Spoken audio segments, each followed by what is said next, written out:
Good evening, everyone. Unfortunately, it's just me tonight, so this could be very, very short. Shorty's trying to hop on, so hopefully he can make it. Victory week against the Packers feels pretty good, doesn't it? There was always a chance, but we didn't believe it, did we? We just did not believe it. Hey, Carl, hello, mate. How you doing? Please, Carl, but just please let me know. As you can see, I've got my new friend in the back here. If it's making too much noise, if you can hear that fan whirring over my voice, or it's making it's a distraction, please let me know in the comments, and I'll just run over and turn it off. But that was a little gift at Christmas. Right, Brummy Bear behind me, brilliant. Chad Speaker, welcome. Thanks for joining us. Unfortunately, Chris has IT issues again. That damn computer he's got, or the iPad, or whatever it is, has failed him again. So Foster, unfortunately, is missing too. So it's just me, unfortunately, for you guys. But I'm pretty pumped, and I'm sure you are too. So yeah, what a brilliant way to end the season. Let's go straight to the game, shall we? Just as I say, anyone, please let me know if that fan from Staley's fan is annoying you. Please let me know, because I can hear him and I don't know if you can. But yeah, just let me know. So where do we start? The offense, I guess. Caleb had not the best day, but when it mattered, he certainly did. So he was 21 of 29 for 148 yards and a touchdown. Obviously, we know it was a very slow start again. Today's show reminds me of how Caleb Williams dragged the Bears to the finish line. Oh, yeah, baby. He's clutch, isn't he? He's totally clutch. It's like it can be bad all game, but as long as he can stay in the game, and that's what our defense is for, and they did a great in phases, we'll come to in a minute. Yeah, he was, when it matters, he's done it again, hasn't he? And this time he finally had it, his first game-winning drive at the end of a game. He put us in position 3-4 times, was it, earlier in the season? And it didn't come up for various reasons. One, obviously, the ridiculous Hail Mary. Two, obviously, the mismanagement of the clock against Detroit. But yeah, so we've had it before, haven't we? So we came close so many times, but he's finally done it this weekend, his first game-winning drive in his coldest ever game that he's played. And his first game in Green Bay. So, yeah, 100%. Definitely more than once. Chad's saying, what's that? Definitely more than once. Get the kids some structure. Absolutely, man. I mean, look at what he's done. So, I've got some stats, which I'll say from a little section later, but he's managed to outperform any Bears rookie quarterback, despite the chaos around him, with the bad coaching, with the play calling. Larry T, who's this? Bear down, Mr. Shorty and Plank. Carl, a tip field goal away from sweeping the back. Absolutely, I know. That's what. So yeah, and that's what I love about this. Also, is the Packers are now 1-5 in the division, same as the Bears. That's pretty cool. I like that stat. Antmas, welcome. Good to see you, mate. Yeah, so 1-5 in the division, same as the Bears and the Packers, the same. And we should have swept them. Yeah, one tip field goal. Oh, but Swift again had a bit of a slow game, but again a couple of key plays when it mattered. A couple of big runs on that drive, especially on the fourth quarter. DJ Moore had 9 receptions. Oh, hello. Who's this chap joining me? You jumping in, Shorty? Hey, hey, up, mate. Hello, mate. How you doing, this is, brother? Becoming the British Bear and Random American Helper show, isn't it? Hopefully, Chris can have his IT issues sorted out for next season, because it'd be great if you can join us every week. Miss you, mate, Chris, if you're listening. But yeah, I don't know how much you've caught, Shorty. I was listening to a little bit of it until I had to get set up here to hop in with you. Then I muted. But no worries. Yeah, how you doing? What's up, guys? Amos, Larry T, Chad Speaker, Carl from Thigh and Smy. Thanks for hopping in with us. I thought about hopping on here tonight and doing my own little show, but I guess I can touch on that if I decide to. But I'll let you go because this is your show. First off, love the bear in the background. Where'd you get that? Oh, just so happens some guy called Uncle Jim gave me that on the way out of Woodstock. Yeah, that's the one he gave to me, which I managed to get in the suitcase. And yeah, this is his first. The little power adapter to adapt to the American voltage arrived this morning, and there he is, my new buddy Staley. That's awesome. So, He's going to go up every game day. I can't believe you fit that in your suitcase, man. That's awesome.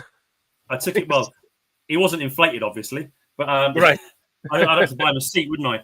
But yeah, I took it out of the box and he went in quite nicely. So again, a massive thank you to Jim and Debbie, your aunt and uncle, for their hospitality and their kind gift. And yeah, here he is, Staley's with me. But I just saying to the guys in the chat, but also to you, mate, if I can hear the fan running, so if it becomes obtrusive, let me know if it's a problem. The fan in the background. I don't think I can hear it. I can't hear it. Brilliant, nice. Okay. So how you feeling about this win? I know that there's a lot of loss. There's a lot of losing streaks that have been destroyed by that win, which is great to hear, right? But overall, your enthusiasm, about it. Like, are you? I still am holding out pessimism. Just because I know that the next step is the coaching hire. So I'll let you go. Yes. Well, how can you? I'm just pumped for beating the Packers, man. It's like, it's been so long, hasn't it? It has so long to break the losing streak, because that was obviously the longest. That was joint sort of longest in season losing streak, isn't it? 10 games. So that if we'd have lost on Sunday, that would have been our longest ever in season losing streak of 11 games. So yeah, I'm just chuffed, man. It was so up and down, wasn't it? That ending, especially after that DJ Moore's fumble, and then they get in that field goal, and it's like history repeating. But what was hilarious, and I think I mentioned it on, I saw you in the chat on Sean and Maya in the morning yesterday. I jumped in there and I said that I turned to Kim and I said, this is what great, and I'm not saying, again, Sean responded by saying you can't call him great yet, which I agree, but a great quarterback can win a game from this situation. 48 seconds, one timeout. You've got to get within field goal range. How many times did we see Tom Brady, Patrick Mahomes, all these players do that kind of thing? And he was so close so many times this season, wasn't he? But finally got one over the line. It's just elation, just to beat the Packers. It's the last game of this season. I'm positive because you finish the season on a high, don't you? Imagine if we'd have gone into the off season on an 11-game losing streak. It's just demoralising, man. So, and the fact it was the Packers just makes it so much sweeter, so much sweeter. Oh, you are right about that, my friend. Oh man, yeah. Hey, Patty Lara joining us as well in the chat. Hi. What's up, Patty? Thanks for joining us. But yeah, I've been rewatching like the punt return. I've been rewatching Kevin Byard's sack and strip sack. Looking at some fan reactions. There's some guys that put it on Reddit. They were in one of the boxes, like the corporate boxes in Green Bay. Packers fans either side of them and they showed the video of them all going nuts when the field goal went over. It's just brilliant. I love it so much. And yeah, hence my tagline today is in homage to DJ Moore and his little comment in the locker room after, which is we beat the Packers. Fuck them. Yes, we bloody did, man. Just amazing. But yeah, all I can think of when Josh Blackwell was returning that punt return was that Carl is the biggest Josh Blackwell meat writer ever. He is. I know. Yeah, that's just, he saw his comment. Yes, absolutely. And that was why I wanted to make it the title of the show, because that was it was one of those moments where it's like you almost don't believe it's happening because is this really going on? Do you know what I mean? It was they fooled us so well. And that's what I've loved about rewatching it. I've never seen the channel before. There's a guy called Isaac Punts on YouTube. I wasn't aware of him, but someone linked me to it, and he broke it down really well. And when you watch the breakdown, it was executed so brilliantly. Like the two guys on the boundaries that were to sort of block their gunners, they sold it amazingly well. Yeah, DJ. But also, if you watch his breakdown, it also shows that the two guys that on the far sideline in the picture, they acted out brilliantly, sort of losing their guy and trying to come, like acting like they're racing back, going, "Oh no, we've missed our block," and heading over towards DJ. So when you see it, when you watch it again, you just see that the gap he created was incredible, wasn't it? When they finally, you notice that Josh Blackwell's got the ball, all the Packers are over DJ's side, aren't they? It was just absolutely beautiful to watch. It was just a brilliant play call at a great time, great play design, and just and I loved that at the end after they showed everyone, didn't they, on the sideline, congratulating Richard Hightower, sort of bumping around and like flipping, really sort of congratulating him, and that was just so cool. But yeah, I so I love, remember seeing. I love how DJ Moore was like, Yeah, and he goes, and he looks over there, and they're all like, "Oh yeah, shit!" I know. And then to see those two Packers that were closing him down, just go like that, go, oh, just suddenly turn and go, oh shit, and then just it was like a free run, wasn't it? 2 blocks was all that was needed, and Blackwell was into the end zone. So yeah, that was just. Let me ask you brilliant. this: what was your confidence even at the end there when? Because I've seen enough of these games that I had absolutely zero faith whatsoever. It was a loss all the way in my head. It was just a matter of how we were going to get there. When we were at the point when we were up still and we had them at 3rd and 21, I turned to my wife, I go, watch, this second string quarterback's going to drive them down the field. I don't care. It's 3rd and 21 right now. They're going to drive down the field. They're going to score. We're going to lose this fucking game. Boom. He throws up that deep pass. Yeah. Gets them wide open. Then they get the first down. I'm like, I can't. Of course, this is happening. It didn't shock me one bit. What I was happy to see was Caleb get us into position yet again to score, and we finally made good on it. We've seen Justin Fields have multiple comebacks that were denied over the last couple of seasons. We've seen 3 or 4 or 5 games this year out of Caleb where we were in the game because of him at the end, and he finally gets his comeback win that he is so deserved. Yeah. Finally, the last game of the season against the Packers in Green Bay, it couldn't have felt any better. And at that last second, I'm just like, there's no fucking way we're making this kick. There's no way. There's no way we're making this kick. And we made the kick. I literally just sat there like, my phone is just going off. It's just everyone's. You're texting me. Everyone's texting me. People start calling me. And I just like, I sat there with my jaw on my lap. I'm like, I can't talk to anybody right now. I don't even know what to say. Like, I can't believe we just won this game. Oh, brilliant. Yeah, no, it was amazing. Yeah, especially when he started to sort of pull to the left. There was that heart in the mouth moment, wasn't there, man? It started, you see it sort of started to fade to the left and thinking, oh, come on. And then, yeah, it was just, Kim and I, we were leaping around the living room, so literally sort of bouncing around, running around like kids again. It was just, it's just so sweet, man.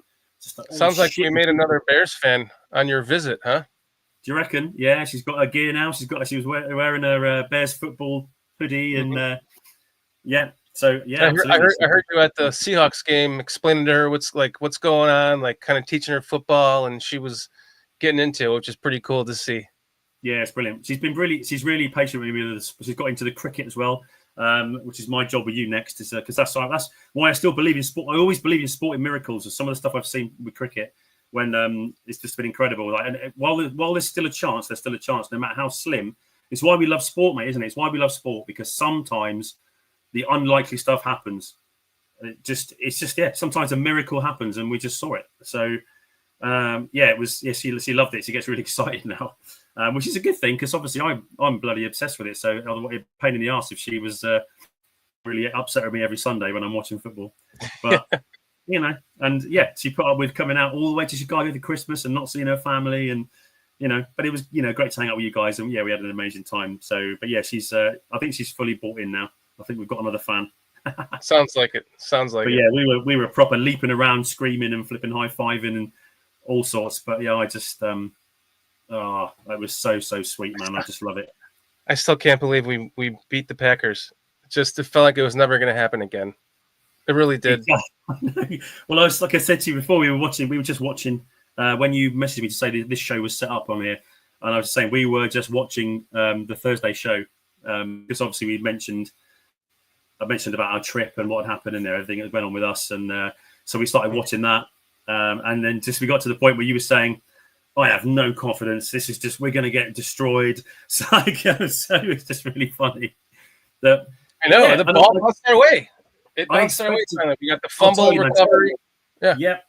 And I mean, the penalty as well on the opening of that drive. But I mean, the thing is, if he doesn't horse collar Caleb down, then he's going to get another 10, 15 yards anyway, isn't he? Because he's an open space. That's the only way he could stop him. So, obviously, everyone's been talking about Matt LaFleur taking that time out before he kicked the field goal. which gave us a bit of extra time. But these things happen. It's maybe you could have let it run down more, but if they're unsure, they were discussing it, weren't they? You saw him and his special teams guy talking about what to do. But yeah, that gave us a few seconds, but it was just, and that catch, the Roma Dunze catch on the sideline, man. Oh, I've seen a couple of stills of it on the internet with it literally like picture perfect, isn't it? The sideline, his toes, and he's out here, a horizontal, just bringing that ball in, just majestic, man. Perfect. That's the kind of thing you practice. If you're aspiring to be a wide receiver, that is the exact play you are practicing. You're practicing leaning as far as you can out of bounds with your tippy toes hanging in and trying to catch that ball like that. It was beauty, a thing of beauty. Absolutely. So I feel almost like watching I saw you on the Sports Zone Chicago Monday morning in chat too, and everyone was just so jacked up and excited, that we finally beat the Packers. We ended the season on a win, but I can't. It's like we do this to ourselves every time. We get overly excited about something as silly as this, and then all of our hope goes right back to the ceiling. And then we're going to be like, we're going to be all into the draft picks. We're going to, majority of us are going to love all the draft picks. Oh, we're going to talk ourselves into the next coaching hire. We all hated Flus, the idea of Flus being the head coach, but we talked ourselves into it. And we bit ourselves in the ass again with the hope. And I know that we need to have hope as fans, but I'm just. This is where you just got to enjoy the moment. Right now, it's you're right. It's coming. We just got to, it's just that's how I feel about it. Anyway, I'm very much like stuff I can't control. I like that we talk about it. But this is where you've got to be like a Zen Buddhist and just be floating down the middle of the river instead of bouncing off the banks from one way or the other. You've got to be like, you know what, and just enjoy the ride, man. But it's to me, like I said, I think I said it in the chat in Sean's show yesterday morning. That it just feels so different, doesn't it? After that, from the run we've had and to going into Lambeau with them all riding high and sort of gloating and everything, and just. We were all expecting to lose, as I'd say. Even the most optimistic fan, I think I saw the predictions. Was it only Adam Rank? And he's always very positive pro Bears for his predictions, isn't he? He was the only one of the pundits that predicted a Bears win, and I think he was quite close with the score, from what I remember. I'll have to have a look. But we weren't. No one was confident going in there. But you just hope that they just pull it out, And you wonder about resting. Obviously, they took out Josh Jacobs because they lost Watson, didn't they? And then Love got that stinger on his elbow, or whatever. So. But yeah, Willis won both the games that he stood in for Love early in the season, didn't he? So it's not like, and he's dangerous with his feet, isn't he, Willis? He's out in the open ground. He can be he's a bit of a runner, isn't he? So, it was just amazing to watch. That's why we love sport, man. Why, the swings just from that amazing start with that punt return to then just, getting them to a field goal and then just driving down the field again and another touchdown. Just being in the lead and just thinking, wow, and wondering if we can hold on. And I know that you say this is where you reveal a character, isn't it? As a sports fan, is where you think we're going to blow it, or whether you just want us to hold on. And the drama at the end, man, with them taking the lead and then just 48 seconds. That's normally what happens to us, isn't it? We're normally on the receiving end of that kind of treatment of someone's got 40 seconds and they fucking scored, didn't they? But yeah, absolutely buzzing, man. It was just. I know. For me, that's why I'm thinking that the head coach stuff. I can wait because we've got a whole off season to come now, and they've got to act on it fairly quickly. But to be honest, if it is going to be someone like Ben Johnson, they can't do anything until after the Super Bowl anyway. So I'm just thinking, right, I'm going to keep an eye on it. I'm not going to get too upset, and because I get, as you said before, and we talked in your last show, didn't we, about Josh McCown and people saying about whether to get Vrabel, but it's either way could work because you just don't know, and that's the thing, you never know until it happens and you start, because there's pros and cons for every hire, isn't there? So we should see what happens. So I'm not really want to talk about that too much. because it will happen over the next few weeks, and we'll just see what unfolds. But Chad's, take your comment there. You put on Chad saying that when they spoke today, it was a bunch of worse stuff. I haven't seen the press conference, but I've seen a couple of reactions to it that are a bit, not impressed with McCaskey's appearance at the conference. Quite busy today. I heard somebody, Chips Ahoy Boy, text me today and said, "Why is McCaskey talking?" And I'm just like, "Oh my God, please keep George as far away from. Just go hang out in the office, George, and just don't. We're all fed up with ownership, I think, at this point. Yeah, because it's a never-ending cycle that just keeps repeating itself. It's repeating itself again, Jason. I mean, we have a general manager. Unless they were to extend him and match the next coach's contract, what kind of confidence is that going to put in the new head coach when they know from afar, they have eyeballs, they pay attention, they know that he's on the hot seat, they know that the fans are calling for him. So I'm not personally one of the people that are calling for Ryan Poles' job, other than it's kind of like last year. If you're going to draft a quarterback number 1 overall, can this coach and go get an offensive-minded coach to pair with this guy, someone that we all saw this happening. We all saw a 1-year deal with Flus getting fired and not getting it done with Caleb. I mean, I know I saw it. That's why I was clamoring. I was pounding the table for Jim Harbaugh last year. He's out there. He wants to be a Bear. He wants to coach the Bears. He's available. Just do it. Just go do it. And they didn't. And now here we are again. Ryan Poles, lame duck general manager, new head coach. Yeah. Ryan Poles doesn't get it done. He's going to get fired. Then the next coach is going to be stuck with another general manager that wasn't his choice for that head coach. And the cycle repeats itself. Yeah. The only way that I can see that maybe if potentially, and again, I'm not saying this is what they're doing. I'm just trying to get in their minds or figure out how it could be happening. Is that maybe they're waiting to see who the preferred head coach candidate is, and then whether that will work with Ryan Poles, and then decide about his future. But to my mind, like I said, I mentioned it in Sean's show and on the chat. I think you've either got to fire him or you've got to extend him to make his contract the same as the new head coach, so that you hand it to both of them and go, right, this is your train set, this is your thing to run. Let's see how you both go. You either got to commit to him or you've got to ditch him. And I'm the same as you, mate. I know there are some that are just crying out for Poles to be sacked. I'm not one of them either. I could understand why some people are saying they're out on him now with some of the mistakes he's made. I don't see anything that's been that egregious. I know he's made some bad choices with things like Nate Davis and Claypool and Velus Jones and all that, but but it really is more than that. If you think about it, like Javon Dexter is barely any good. Zach Pickens sucks. You go down the line. And the guy who's a major quad injury coming out in your third round pick, like a project. Yeah, you only have 4 picks in this draft, and you use one of them on a punter. Albeit he was an excellent punter this year, but that's reserved for a team that's ready to win now. And in his mind, he truly believed that. That's why he went out and got a punter.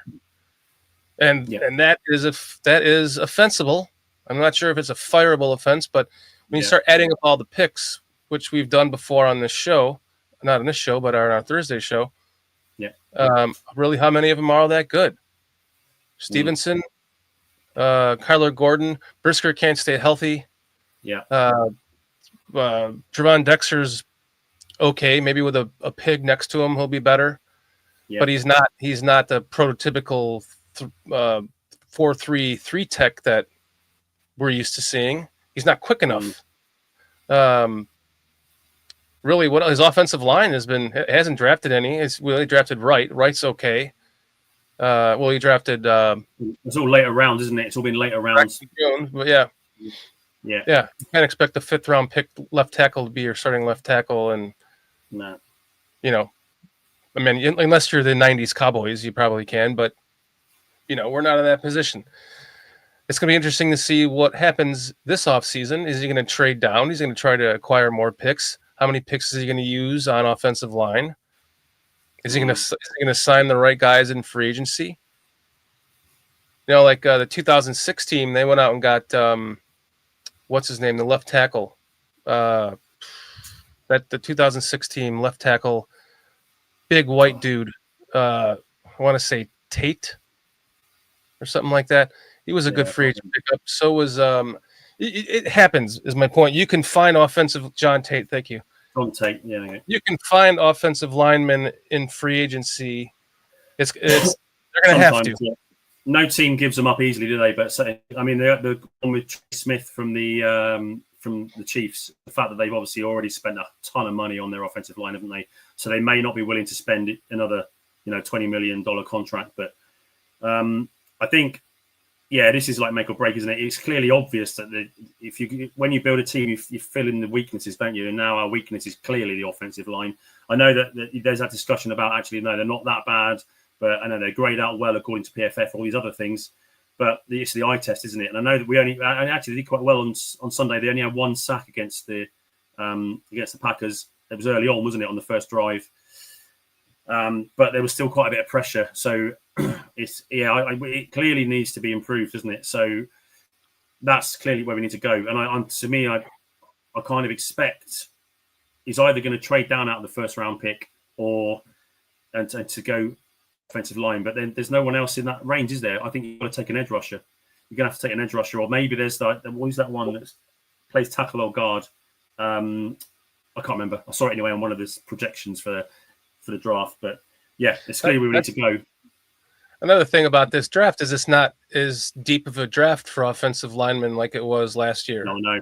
Yeah, we could have got Zach Fraser, couldn't we, where we picked Terry Taylor, which is kind of really pisses you off. I think but the problem is that I don't get into the habit of then judging Ryan Poles when you look in hindsight, because if he'd have been a bust, then you just don't know. But it is frustrating when these players were there. See cards all over shit. Will Campbell, that's what I was thinking of. I saw him projected as like someone's already done a mock draft, and he fell to us there. And he's apparently they reckon he's a starter from day one. But again, I wanted to get to what Carl was saying here.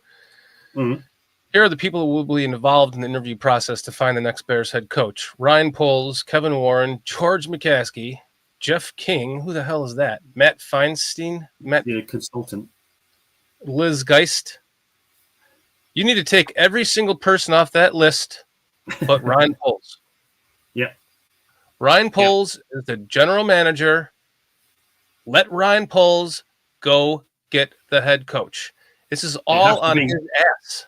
Yeah, it has to be a football-only decision, isn't it? Never mind any of the other stuff. It's going to be purely on football.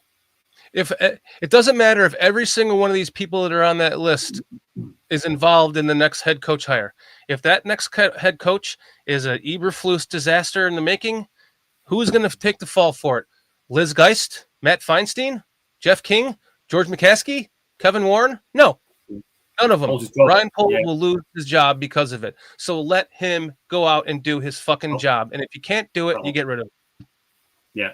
Carl has also followed up saying it will be a Poles decision.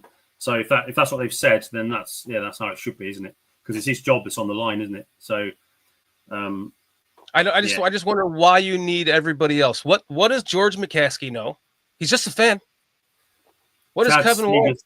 Chad Speaker's saying that Matt Feinstein is a consultant. He's one of the consultants. But again, why? What do you need a consultant for? Yeah, I know. Yeah. This is why you hired a general manager. Who's got an assistant as well, Cunningham. I think Carl mentioned that as well. We'll go back to his comment earlier. He talked about him too. Poles said he's giving assistant GM Ian Cunningham the freedom to explore potential promotions, i.e. open GM jobs, which, we knew he would be at some point. If those don't pan out, then Cunningham will also be a part of the selection process. So, it should be. That's how they operate. They work very well together, I think, don't they? Him and Poles. But I'd be curious to know what people think if we just fired Poles and promoted Ian Cunningham. I thought about that too. I wondered if that was an option, if that was going to be a thing. I mean, Ian Cunningham, by all accounts, talked Ryan Poles out of trading up to get Roman Lindsay. Yeah.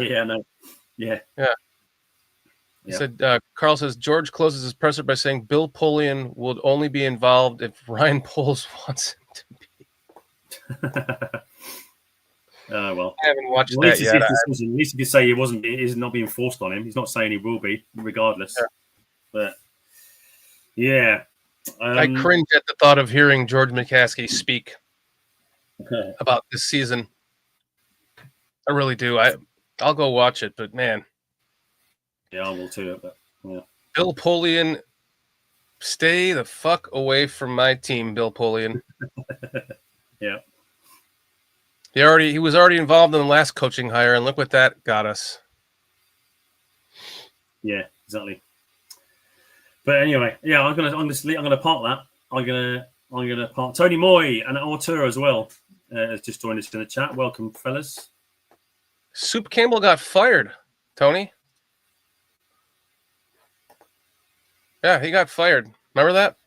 Ryan Poles fired him. I think last year or the year before. What's up, O'Toole?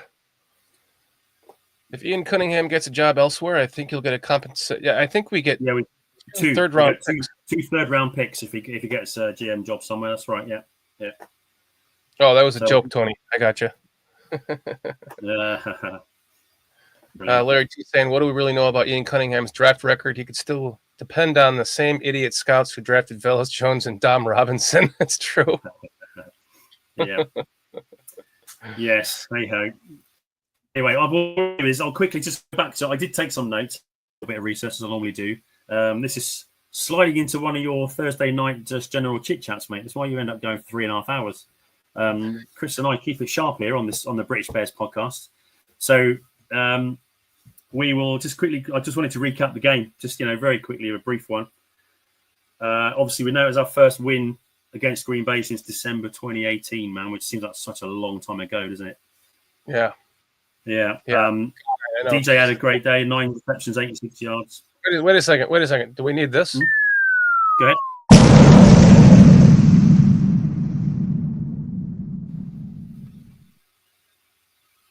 I'm not going to be a power maniac like Foster and do that every time you give a stat, but it's your stat bomb, so go ahead. The stat bomb's coming later, mate. That's that wasn't nothing. Stat bomb? You're just okay. That's sorry. Stuff. It was a premature stat bomb. Huh? This is just general chit chat, yeah. Yes, exactly. But yeah, the Bears. We talked about the offense a little bit, but then the biggest difference again in the stats was the run game, wasn't it? It was fairly even in most respects, but it's like over 100 yards difference in their running, and that's been our problem for some time, hasn't it? Is our run defense and our run offense really has not been up to scratch. So apart from a couple of decent runs from Swift in the fourth quarter there, and obviously the early touchdown, which is pretty decent, but that's definitely where we need to improve. But generally, the defense kept us in it, man, didn't they? Kevin Byard had a great game. We managed 3 sacks, 6 tackles for a loss, and 7 quarterback hits. Byard had a really good game, 14 tackles, 9 solo, obviously the sack and a tackle for a loss. Tyreek Stevenson, I thought, had a decent game. He missed that sort of 3rd and 21 pass. He sort of overrun it a bit, didn't he, and couldn't get there. But it was one drive when he made 2 consecutive plays, wasn't there? One great open field tackle and another pass breakup. So he's hopefully getting back to his best and put all that Washington nonsense behind him. Mm-hmm. And Terrell Smith, obviously, it's always a shame losing Jalen. I mean, we're grateful it's the last game of the season. He goes off with an injury. Which I loved him flipping the bird at the fans that were taunting him on the way out as well. So that's the spirit of this game, isn't it? Terrell Smith was? No, Jalen Johnson, when he was going to the locker room. One of the Packers fans was jawing at him, so he just flipped him the bird on the way out. I love it. Yeah, exactly. But Terrell Smith stepped in and again made some plays, didn't he? So we're really lucky to have him, I think. I think he's sort of starting caliber, isn't he, Terrell Smith? He'd be a starter on a lot of other teams, for sure. I think so, yeah. Yeah. But we, excuse me, sorry, our run defense has got to be something we work on as well over the off-season. So, we gave up 5.5 yards per carry, 83 yards total on the ground, 13 first downs gained on the ground, which is just like, we need to stop the run game, man. But, really, really pleased with it. Sort of clutch at the end. special teams, obviously, special shout out to them, not just for that magical punt return, but also Tyler Scott, 28.3 yard average, which was pretty good. He did some good returns, so he's maybe found his niche as our kick returner. And yeah, really, really pleased. So, and what's Larry T saying? Don't forget Terrain Edmonds and his peanut punch. No, that was Dalen Johnson was the punch to cause the fumble. Right. Yeah. Wasn't it? It was awesome. You see on the replay, he couldn't get to the player, so he literally just reached out and popped that ball out. Beautiful play. Yeah, perfect. Textbook peanut punch. And then the fact that everyone calls it that still shows that he should be in the Hall of Fame. Definitely. When someone they name a move after you, then you deserve to be in the Hall of Fame, don't you? Agreed. Definitely. And I was explaining again to Kim about that. When I said it was they mentioned peanut punch, and I told her why it's called that. Adam Mason. Adam, thanks for coming in, mate. Good to see you. What's up, Genuine Adam Mason? Podcasting royalty there. Only twits who can't watch tape and understand how it Oh, sorry, where's his comment gone? I was reading that. Sorry about that. Right, that's right. I was about to. And understand how Alex to say uneducated twits. Fuck PFF. Okay, I think I said what you're saying is. Yeah, so PFF is useful. I think I use an expression that I learned from an investing book that says it's illuminating but not true. So it allows you, it informs you of something, but it's not the absolute. It's not the be all and end all. So yeah, PFF is okay, but it is ultimately still someone just watching tape and making a decision and giving it a score, aren't they? So I get it, but Crooked Commish.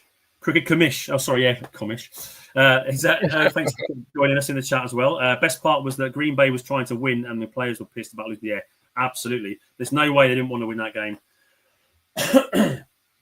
The best part for me was Crooked Commish. And by the way, thanks for joining us. I don't think I've ever seen you on any of our shows on BCP, so thanks for hanging out with us.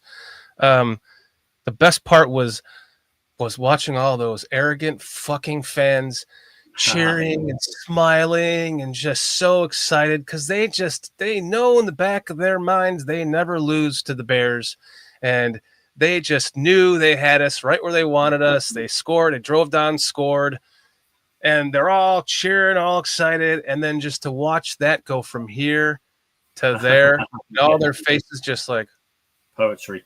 Yeah. Wait, no, we didn't just lose this game. That was beautiful. That was the most fun part about that win. Yeah, absolutely. But yeah, so anyway, I'll just recap this quickly, then we can do the chat because they're starting to pinging in with some really good stuff in here. Yeah. Alfarius as well is in too. Good to see it. Yeah, Adam, I picked up that from the chat there. You and Carl are having a bit of a ding dong in our chat. So we'll catch up with you in a minute. Don't worry. But yeah, so anyway, enough of that. Special teams was brilliant.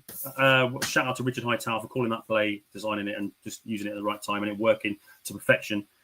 So now let me just move over here to this bit, and I'm going to hit you with some of this.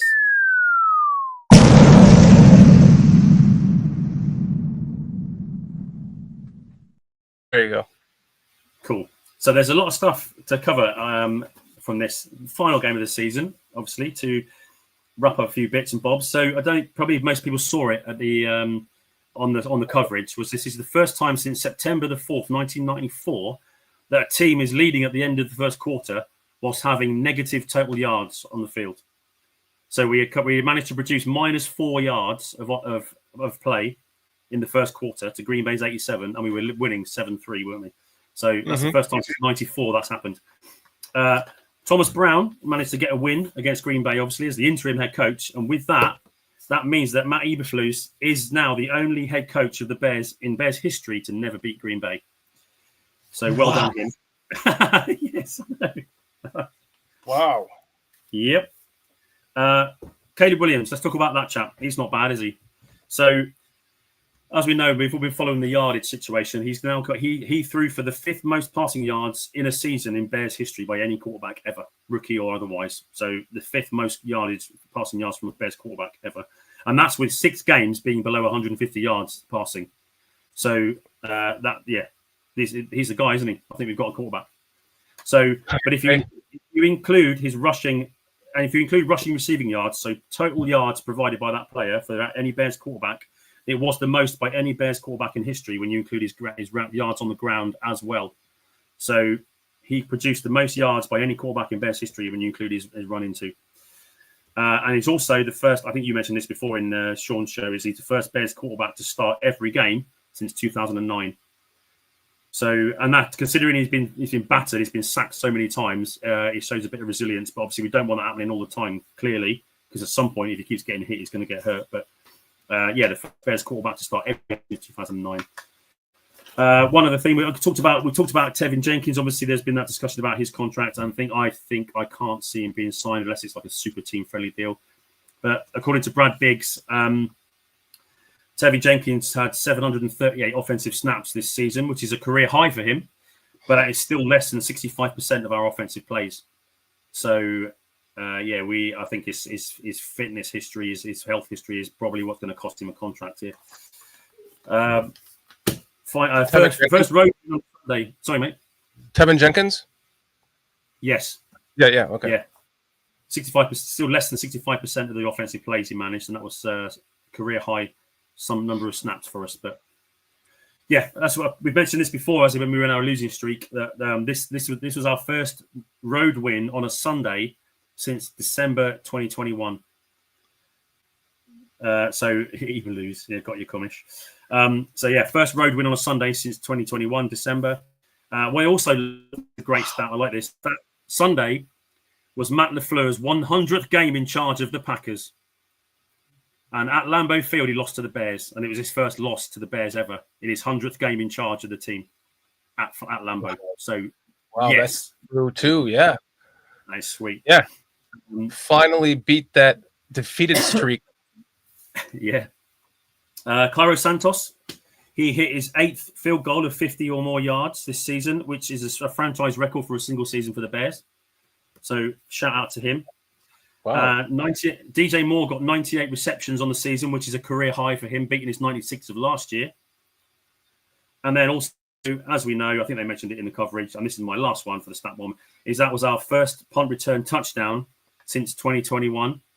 And that was Jakeem Grant took a 97-yarder to the house, and that was also, funnily enough, in Green Bay. Yeah. So, yeah.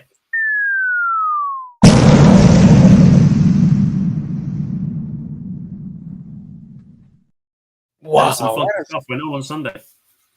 That is I love that stat bomb that you just had there, because there's so many things that just blew my mind.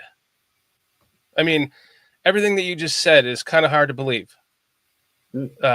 Finally beating Matt LaFleur after 12 games, 11 games. 12th attempt. 12th attempt. Took him to beat Green Bay, to beat Matt LaFleur. When was the last time we beat Green Bay at home? Was that in there? That was 2018. Yeah, 2018. That was our last home. Yeah, I think it was. Yeah, I think it was. No, that was the when we went to won the division, wasn't it? 2018 season, which I think did we lose at home? I can't remember now. Yeah, we lost the first game at home. That was the first game with Khalil Mack, and then we beat them in Lambeau. So that was the time that was hanging in. Yeah. Aha, yes, Carl, I was going to use that one as well. The Bears are undefeated in 2025. We're 100% in our record this year. Well, that feels good. There's some hope for you. Always. Yeah. But yeah, it was pretty epic, wasn't it? It was. There's a lot of stuff to be positive about, and I think I think Carl must have someone put it up. Was it you put it up? There, Tony Moyes comment. Caleb's numbers. When you look at his numbers, his better numbers are better than CJ. So his numbers are pretty similar to. I think was it Jordan Love? But yeah, when you look at his stats, it's really the things that have cost us have been game management. It's been the defense. It's been. It's just been he's done exceptionally well for a rookie in that situation, in the chaos and disorder that we've been this season in terms of like hiring the firing coaches and the awful play calling and all the other stuff that's happened around him. He's a winner. I do believe he's a winner, man. He is gonna do great things. I think. Let's just get the head coach hire right, improve your offensive line. Easy to say, isn't it? It really bothers me hearing all of these. You still hear Bears fans talking shit about Caleb Williams. I saw in one of the it was during the Bears press conference today. Somebody kept putting up trade Caleb Williams, trade Caleb Williams, trade Caleb. It's like what fucking planet are you living on, dude? Like anybody that hates Caleb Williams, you are hating him for the wrong reason, and that shows that you are not truly a Bears fan, because we have waited our entire lives to have a season like this from a quarterback, albeit it was a losing season, but the numbers he put up, he's already fifth all time in Bears, and he's broken how many records? The record for, the fact that he threw that little of interceptions compared to his interception to touchdown ratio is better than a lot of quarterbacks. Better than CJ Stroud's, better than Jordan Love's. They showed that, didn't they? In the I took a picture of it in the coverage. For the quarterbacks taken number one overall in the modern draft era, his win-lose record is 15th. But then, I was going to come to that. I saw that comment. I'll come out to that in just a second. I'll just go. His record is 15th in terms of wins and losses for a non-pick rookie quarterback. Mm-hmm. His completion percentage is 4th of all rookie quarterbacks picked number one. His touchdown to interception ratio is number one of all rookie quarterbacks picked first. And his rushing yards per game is 4th of all quarterbacks picked number one. So, he's the real deal. So, like I said, anyone that's all this Caleb haters, they're on him for the wrong reasons, and it isn't about football, I think. Mm-hmm. Yeah, he's overthrown some passes. He needs to get some stuff better. He needs to get rid of the ball quicker sometimes. But we saw some great improvements in this game, didn't we? That one, that crucial, almost a sack, and he managed to just get the ball out towards Cole Kmet, avoid an intentional grounding, avoid the sack, so stop the clock when he was about to get wrapped up for a sack on that last drive. Totally crucial. That, again, all of those little things in that drive that mattered, that had to all line up at once, and they did. The pass to DJ Moore that got us into the field goal range at the end was clutch. Massively so. And also smart for him to just try to go down straight away. Instead of trying to gain an extra couple of yards and burn those 2 seconds off the clock, he hit the deck and they got straight down the line and spiked it in time to have 2 seconds left, which is just, everything just worked perfectly, didn't it? It was, just brilliant to watch. I don't know about you, but all I had replaying in my head when he was about to down that ball was, remember in Hard Knocks? Yes. And they're teaching him, you can't take a step back. And he's like, you can't. Yeah. And he's telling all the quarterbacks in the room, you can't take the step back. You just got to go down. I'm thinking, please don't take the step back. Please don't take the step back. I know. Well, I think we were all watching that, weren't we, after that, remembering that, in that episode. But yes. So let's do Robin's. Sorry, let's go back to that Robin's comment. And he says, Robin Leffler, thanks for joining in the show, said, we would be extremely stupid. Yeah. We would be extremely stupid to not bring Tev back with the state of free agency and our need for 6 interior offensive linemen. I kind of agree. I mean, I'm just kind of, I was just giving my thoughts on whether I think they will or not. But I don't think I would not be upset if they did. I know you said you think he's regressed a bit this season, which, he had a couple of pretty bad games, didn't he? But it's the most snaps he's played on offense this season in his career, isn't it? And is it 4th year now? On his day, he's one of our best linemen if we can stay healthy. But that's the big question, isn't it? But I think the problem is if you're going to pay 100% of the money for a lineman who's there 55% of the time, do you know what I mean? It's like, here's why I think he regressed. He was playing at a Pro Bowl level, dare I say Hall of Fame level, next to Darnell Wright last year when they put him in at right guard for those several games. I kept saying it last year. They could have gotten down in their stance, looked right at the defensive lineman and said, run and power right. Stop us. And they nobody could stop them. And then we switch up the running scheme with Waldron and kind of took away, what worked for us as far as our running schemes last year. And then I don't know what their refusal is to play him at right guard. I think that he regressed by putting him at left guard. So I think that if they brought him back, give him an incentive-laden contract and put him at right guard. He's played on the right side most of his career in college. He was playing in the beginning with us. I just think that that's his natural position. I think that's where he plays the best. What I would like to see is the next coaching staff have the brains to recognize that and bring him back on an incentive-laden contract and put him at right guard. I think that would be the best solution, because you're right, Robin. We can't afford to lose any of our better interior offensive linemen, and he is one of our better ones. Yeah. He's had some moments this year where he got trucked, but again, I think that's just left brain, right brain thing, and put him back at right and see what happens. Well, they shifted him, didn't they? Shift him because Nate Davis could only play right guard. Excuse me, sorry. But I think that why, wasn't it? Because they got Davis in, and he was like a kind of strictly a right guard. And what was I saying all before the season started? Just cut Nate Davis. Everyone's saying, "Oh, he's making $10 million. They're not going to cut him. You're going to fucking pay him the money anyways to do nothing. So you might as well cut him. Cut him and free up the roster spot for somebody else. He is not going to be a part of this team. And look what happened. He wasn't. He was not worth it. They should have freed up the spot, gotten rid of him before the season, and just called it a wash. Paid him the money and moved on. And just got someone in there. But yeah, I agree. So yeah, Larry T has said, was that you moved that again? I'm sorry. It's all right, mate. I'm sorry. You got it. Yeah, get off my show, man. Coming in here, you big channel, you owners, you club owners coming in, throwing. Yeah. So Larry T has said the win was more than a matchup nightmare for the Packers versus the Eagles, but also season-ending ACL. I said to Kim again when we were watching it, with that sort of injury, you know straight away it's a cruciate ligament, don't you? And Christian Watson, and then Love left with a brace, did he? I didn't see that. I didn't see him go at the end, but yeah, he was struggling with obviously that problem with the elbow. But never mind. Hey. It's a shame for them. Yeah, I never want anyone to get injured, but we wish them all a speedy recovery. But yeah, it's football. Injuries happen. I'm not going to say I never wish for anyone to be injured, and I will say that I never wish for anyone to be injured unless you're a Packer. Well, it's a Packer. Yes. Yeah, if it's going to happen, it's going to happen to people we don't like.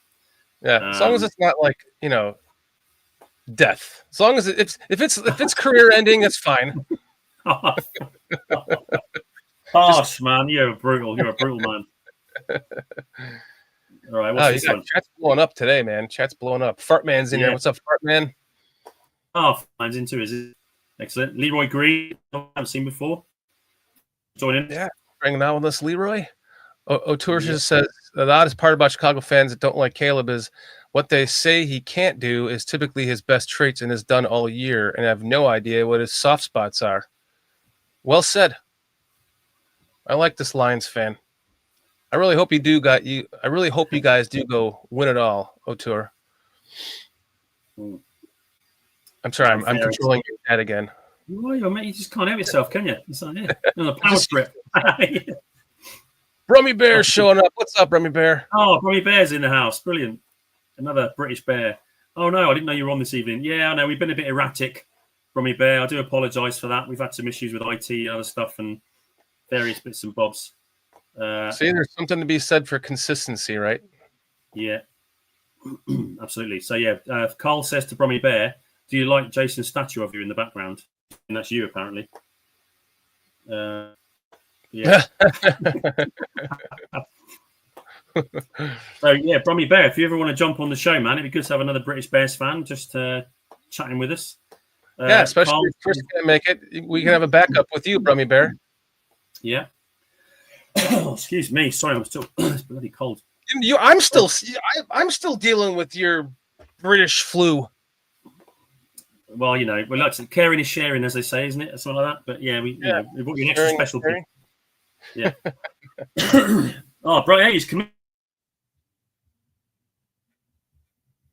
Uh-oh. Did we lose Jason now? When I'll jump on. Well, there we go. Hey, well, Brummy Bear, email us. Email us at BearsCountryPodcast @gmail.com. And we would love to have you come on the show with Jason. Let me see if I have that banner here. Here we go. Go ahead and anyone that would like to join the show, you can email us at that email. And if you want to come on the British Bear Show with Jason, Jason and Chris, if Chris is on the show with Jason, that'd be great. If you want to join us on the Thursday night show with Foster and PJ and Carl and I, please email it. It's the same email, so we'd love to have anyone from chat that'd like to join us on the show. Brummy Bear says that sounds good. That'd be awesome. Brilliant, yeah. Finance My Podcast says, thanks. I just sent an email. We don't need your sort on the show.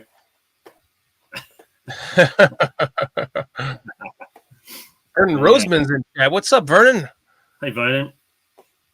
Yeah, well, I'm on here because I'm filling in for two other people that couldn't make it, Vernon. So I'm trying to be on my best behavior. I'm starting to get complex. People keep standing me up. I've abandonment issues. I'm just trying to run a show here, and no one wants to do it with me. So thanks, Shorty, being my little friend over there. Pig Vomit says, I'm a wanted man. I can't show my face on camera. That's fair enough. Oh, man. No, that's awesome, though, Brummer. We'd love to have you on, I'm sure, the British Bear Show. This is more your time frame. You know, when we do our shows at 9 o'clock, it's awfully late. So, yeah, exactly. That's why we do it. It's because of this, you know, for the time difference, it's nice to have, because there's quite a few fans and, European fans or whatever. But Slick Sophistication is in the chat. Hello. Slick Sophistication. What's up, Slick? Good to see you guys. Vernon's proud of me. Thank you, Vernon. I'm thinking about, I think I'm going to hop on BCP later on tonight by myself. And I'm going to give you guys my rundown on why I want Josh McCown as our next head coach. So stay tuned for that. Set your notifications and all that jazz if you want to hear my little Josh McCown rant later on today and the reasons why I believe he should be our next head coach. Please join us later for that. Yeah. I'm jacked up about Josh McCown, man. I'm jacked up about him. I can feel it, mate. I've seen it on all the comments. Yeah. But there's another nice comment from Auteur here, our resident Detroit fan. He says, I don't know how Caleb's ceiling will be, but the things that he was drafted for, he showed. He has great natural, abilities, says there, to create a positive outcome in tough situations when escaping, etc. Yeah, absolutely. Well I think he's done stuff that we haven't seen Bears quarterbacks do before. So in terms of his throw, and his arm is incredible. I can't wait to see that. Hopefully, his leap he takes in the second year with his improved offensive line, a decent coach. And I think that's been the problem as well, is I know that people expected more from this run of games with Thomas Brown, but he was still, I know, I've just seen Jack me off in the chat. That's fucking hilarious. Because Carl says, Jack, you jacked up or jacked off? And then boom, Jack Mehoff. Did someone say my name? And Brian Bears also joined in saying, I think I'm being interviewed next Monday as well. So good luck with that job, mate. Get us some good season tickets. We'll get some comps off you if you get the job. So I'll be in touch if you should get the job. But Caleb's just he's got it, hasn't he? So, and his clutch, he's got the mentality. When the game's on the line, he is focused. He's hyper focused. That's what I love about him. He should have had four. That's what I was saying. Sorry, mate. Was that about the sort of change in coaching when they got rid of Flus, is that we couldn't then just install a whole new playbook. So we were still kind of held back by the Waldron playbook that we've been using all year. So whilst you can make adjustments, I think that's why there's still too many damn screens on ridiculous plays like third and 7, and we're trying to bloody screen pass or whatever. Well, think about. Excuse me. About under Waldron, he was treating him like he was a veteran quarterback. He was training him like he was a veteran quarterback. They would come to the line, and they would figure out what defense that they were in before he called the play, right? Mm. And I don't know, it seemed like it was almost working for him by the time they got to the last win that you were at, which was in London. when the sky was, the limit, we kicked the shit out of the Jaguars, and we thought we were just going to take off from there at 4-2. It looked like he was starting to get it. And then, Waldron comes out. It failed. And then when Thomas Brown took over, he kind of threw that mentality out the window, and then just started calling plays and more read and react and get up and try to figure out what it is beforehand and then call the play. You know what I mean? Yeah. So I think there was so much put on his shoulders to start the season, and the fact that he did as well as he did is really impressive. And then you add to that all of the fourth quarter comebacks that never happened because of shitty coaching. Yeah, that there really is a bright spot. Caleb Williams is the one reason to be excited, no matter how you view this team, how you view ownership, and all that jazz. So, yeah, no, definitely, man. And this is all going to be great experience for him. All this stuff that he's learned about himself, about the NFL, about professional football. It's just going to be, totally. He's got it in the bank now, hasn't he? And the fact that we finished with that, last kick of the season was a game-winning drive, his first one. Because once you've done it, then you can do it. And I know it sounds ridiculous, like a stupidly simple thing to say, but it's that there's a believing you can try and win a game, but when you've done it, you can go out and do it again, and then that's what you do. They're serial winners, aren't they? Your and your Mahomes. We just see it so many times from one of those great quarterbacks that they've got a minute left and one timeout, and they've got to go 70 yards to try and win a game. It's like, and they do it. Yeah. So, and then, as Bromley Bear says, he's still got into winning positions in most of those games. Yeah, game management by coaches. How many? It's at least 3 wins we could have had if we hadn't mismanaged the clock, if our defense hadn't given up a stupid Hail Mary. All these, So, our Plank is joining us from work. Fair enough, Plank. Speaking of work, I got to get back to work. Luckily, I don't take lunches at work, so this is technically my lunch hour. Your lunch break, so now I have to work till 6:30. Thanks a lot, Foster. Yeah, thanks, Foster. Goddamn Foster. Hopefully he's alive still. You never know. Okay. Yeah, hopefully he's okay and fine and well. So he'll have some crazy excuse. I was on my way, and then my gas tank flipped over in my trunk, and I got gas all over my trunk, and then I flicked my cigarette out the window, and I blew the back half of my car up. Da. Yeah, and I totally agree. And this is what we're saying. Leroy Green is comment here as well. Totally agree, and he's saying the same thing as us, is that Caleb Williams did good on a bad Bears team. Imagine what he can do with a good Bears team. Imagine we get a good head coach, a good play caller, a good offensive line. The sky's the limit, man. And that kind of segues into join me later tonight when I explain to you my reasons for Josh McCown. And I want to have a debate with you guys, and who if you disagree with me, I want you to try to talk me out of it. But that's what I'm going to do later. I've already decided that. So I think I'll go on at like 9 o'clock Eastern time tonight, and I'm doing a little Cade Jesus Christ, I gotta say. You keep saying that's hilarious. Josh McCown rant coming up. Cade McNown, you said. You really want me banging on the table for Cade McNown? Oh, no, not Cade McNown. Have a word with yourself. Come on. End the stream, Carl's saying. Yeah, I think we're going to have to, because it's short his lunch break. I don't want to get him in trouble with his boss. Yeah, I got to get back to work. Parting thoughts, Jason? No? Parting thoughts? Yeah, just super happy with the Bears win. We beat the fucking Packers, man. What a way to finish the season in Lambeau. LaFleur's 100th game in charge. First defeat to the Bears. Caleb comes up clutch, wins the game on a last minute drive. Last minute drive, literally 48 seconds and a timeout. And we sent him to Philly. And we sent them to Philadelphia. Yeah, good luck with that. Yeah, loving it, mate. Great way to finish the season. Awesome season this year for me. My first 3 Bears games ever. 1 in London, 2 with your fat ass. Thank you so much for.